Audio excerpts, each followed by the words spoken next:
Alright guys, today we're going to look at going from Lightroom to Photoshop and back into Lightroom.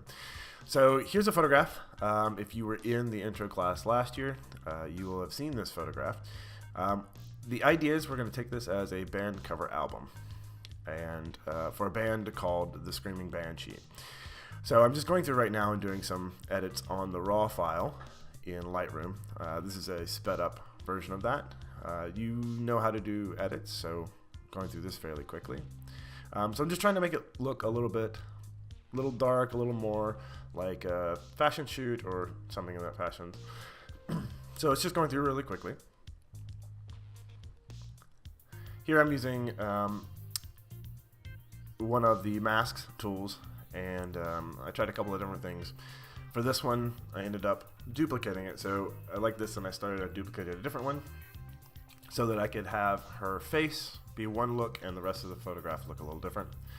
I ended up changing the shape of it here in a second. And because I changed the shape, I wanted to go ahead and get rid of the other one. So all of it is right clicking and duplicate or delete. Go back and put those edits on the exterior stuff. So it's all about inverting or not inverting the mask.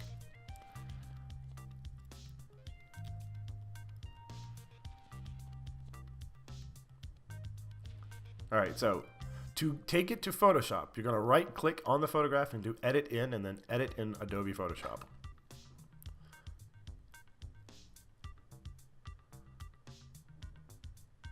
Now this says, do you want Camera Raw to do it or do you want Lightroom? So we're going to pick the one that says Lightroom, because Lightroom is much better at rendering those effects than it is the Camera Raw that would pop up in Photoshop. So here it is in Photoshop. So now I'm going to, the logo you have in the mission, all I gotta do is, now what I need to do is I need to open it.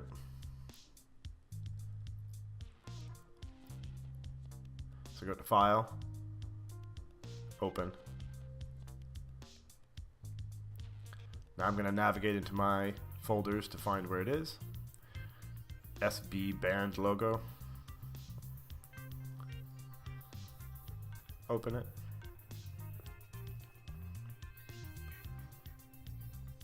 Now when it opens, I use the Move tool. It's already got its own distinct layer, so I just click and drag it up to the tab of the other one. It opens that tab, and then I just come back down and let go of the click. Now it says it'd be different effects. We're going to click yes, we still want to open it.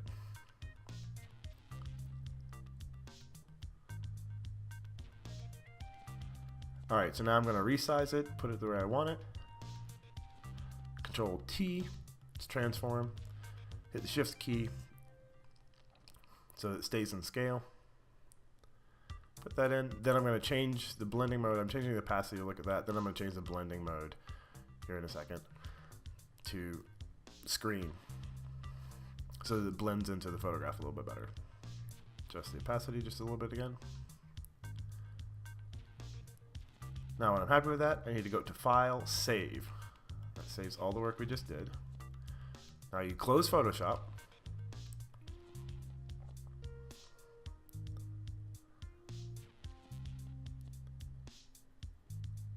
And then it's already there in Lightroom. So I'm going to do just a tiny little bit more edits to it. Go back to Develop.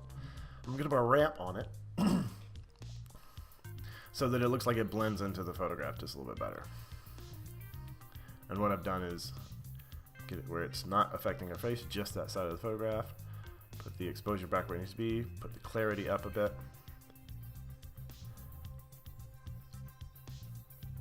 And then we're done. So I'm going to go up here to File, Export. You could also go back to Library and hit the Export button. I'm just going to do it from the File menu. So now I'm just going to go through and type all the things that we normally would for saving. So I'm going to make sure I figure out which file it goes to. So make sure I know where the folder is.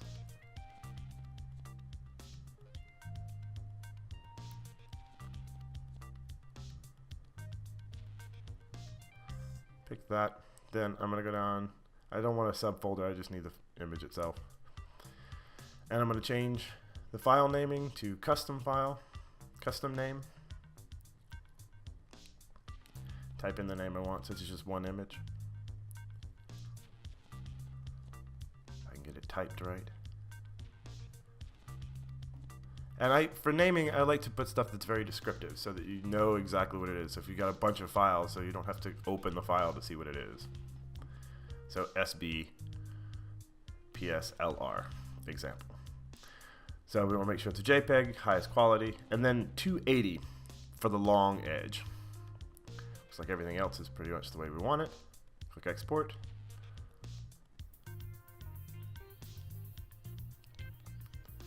And then it exports the file. And I've set it to where it opens the file once it shows it in the Finder. And there's the image. All done. All right. Now it's your turn. Good luck.